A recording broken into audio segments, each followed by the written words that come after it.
Microsoft এক্সেলে আমরা চাইলেই কিন্তু খুব সহজে এরকম একটি এস ক্যালকুলেটর তৈরি করে নিতে পারি। সেটা এস ক্যালকুলেটর হতে পারে বা চাকরির বয়স হিসাব করার হতে পারে।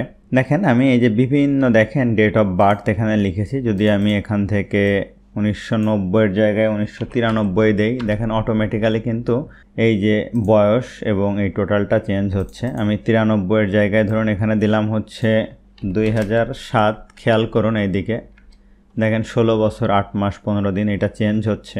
এবং এই জিনিসটা ঠিক আছে কিনা যদি আপনি দেখতে চান যে 16/11/2007 মানে হচ্ছে 16 বছর 8 মাস 15 দিন। তো আমরা এখানে গিয়ে এই যে এস ক্যালকুলেটর আছে অনলাইনে, আমরা যদি এটা দেখি, দেখেন 16 আমরা কি করলাম এখানে 16/11/2007, তাহলে এখানে 16/11 আছে নভেম্বর, আমি এখানে 2007 লিখে ক্যালকুলেটর উপর ক্লিক করি। দেখেন এই যে 16 বছর 8 মাস 15 দিন, দেখেন সেই জিনিসটা কিন্তু ঠিক আছে। তো এরকম একটি এস ক্যালকুলেটর আজকে আমরা তৈরি করে দেখব। তো এক্সপার্ট হওয়ার জন্য ভিডিওটি অবশ্যই শেষ পর্যন্ত দেখে নেবেন। তো ভিডিও শুরু করার আগে আপনাদেরকে যে বিষয়টি বলতে চাই, আপনি যদি আমার ইউটিউব চ্যানেলের যে কোনো একটা ভিডিওর ডেসক্রিপশানে যান অথবা পিন কমেন্টে যান, আমার সকল কোর্সের বিস্তারিত আপনি এখানেই পেয়ে যাবেন। এই কোর্সের লিঙ্কের উপরে যদি আপনি ক্লিক করেন তাহলে দেখবেন Microsoft office beginner to advance অর্থাৎ এক্সেল, ওয়ার্ড, পাওয়ার পয়েন্টের স্পেশাল বান্ডিল একটি কোর্স আমি লঞ্চ করেছি। এছাড়া আমার Microsoft word beginner to advance, যেখানে একদম শুরু থেকে অ্যাডভান্স লেভেলের সব কাজগুলো সুন্দরভাবে দেখানো হয়েছে। এরপরে রয়েছে Microsoft power point beginner to advance course, যেটার বিস্তারিত এখানেই রয়েছে। এবং এছাড়া আমার রয়েছে Microsoft Excel beginner to advance course. আপনি চাইলে এখান থেকে আলাদা আলাদা কোর্স ক্রয় করতে পারেন, অথবা আপনি একটি মাইক্রোসফট অফিস প্রোগ্রামের ভিতরে 3টা কোর্স একসাথে পেয়ে যাবেন এবং বিশেষ ডিসকাউন্টে। এই বিস্তারিত গাইডলাইন এখানে দেওয়া আছে, এখান থেকে আপনি কোর্সগুলো নিয়ে নিতে পারেন। তো চলুন আমরা ভিডিও শুরু করি। তো আমি এই শিটটির একটি কপি করে নিচ্ছি, move or copy, create a copy. একটা কপি করে নিলাম। এখন এই ভ্যালুগুলো এখান থেকে মুছে দিলাম। আমি প্রথমে একটা একটা করে বের করে দেখব। দেখেন এটা আমার ডেট অফ বার্থ, এটা ইয়ার। আমি এখানে ইয়ারের ঘরে একটা ফাংশন লিখব যেটার নাম হচ্ছে ডেটেড ইফ। দেখেন এটার কোনো সিনট্যাক্স আসে না। আমি ব্র্যাকেট স্টার্ট করলাম, ঠিকভাবে দেখবেন যে ডেটেড ইফ। হ্যাঁ, আমি এই সেলটা সিলেক্ট করলাম ডেটেড ইফে, করার পরে এখানে আমি কমা দিলাম। দেখেন এখানে হয়তো বুঝতে যদি অসুবিধা হয়, এই সেল সিলেক্ট করে আমি এই ফর্মুলা বারে আপনাদেরকে দেখাচ্ছি। দেখেন এই সেলটা সিলেক্ট করা, ফর্মুলা বারে আমি গেলাম, ডেটেড ইফ ব্র্যাকেট স্টার্ট।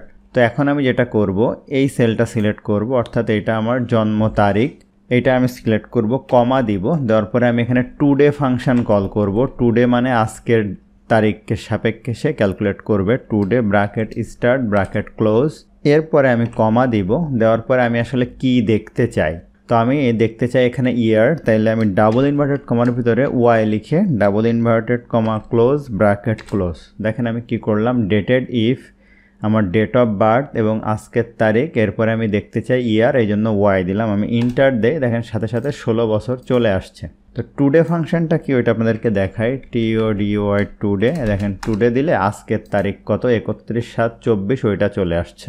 ওই সাপেক্ষে কিন্তু এই ডেটটা ক্যালকুলেট করছে। এখন আমার তো এটা বছর হলো, এখন আমি এই মান্থটা কীভাবে দিব। আবারও এখানে আমি ওই সেই ফাংশনটা ডেটেড ইফ অ্যাপ্লাই করব, ব্র্যাকেট স্টার্ট, এই সেল সিলেক্ট করব, কমা দিব, দেখেন টুডে দিব, ব্র্যাকেট স্টার্ট ব্র্যাকেট ক্লোজ। এরপরে আমি এখানে দেখব সচরাচর আপনি কি দিবেন, এম দিবেন, যেহেতু আগে ইয়ার দিছিলেন। এখন আপনি মান্থ যদি দেন, তো month double inverted comma close bracket close. এখন যেটা হবে, এই তারিখ থেকে আজকের তারিখ পর্যন্ত টোটাল কত মাস, 200 মাস ওইটা দেখাবে। কিন্তু আমি এইটা 200 মাস চাই না, এই ইয়ারের পরে কতটুকু ভাঙা মাস আছে সেটা আমি দেখতে চাই। এটার জন্য আমাদেরকে এই এম এর আগে আর একটা ওয়াই দিয়ে দিতে হবে, অর্থাৎ ইয়ার মান্থ। এখন দেখেন এটা 8 মাস। এখন আমি ডেজ যদি দেখতে চাই, আমি এখানে ইকুয়াল সাইন দিব। দেওয়ার পর একইভাবে এই যে ডেটেড ইফ ফাংশনটা কল করব, এই সেল কমা টুডে ব্র্যাকেট স্টার্ট ক্লোজ। এরপরে আমি এখানে ডাবল ইনভার্টেড কমার ভিতরে এখানে আমি দেখব, আমি যদি এখানে দেখেন ডি দেই, দিয়ে double inverted comma close bracket close, তাহলে টোটাল কত দিন সেটা দেখাবে। কিন্তু আমি চাই মান্থের পরে কতটুকু ভাঙা দিন আমার আছে, তাহলে আমি দিব এমডি, অর্থাৎ মান্থ টু ডেট। তাহলে দেখেন 15 দিন।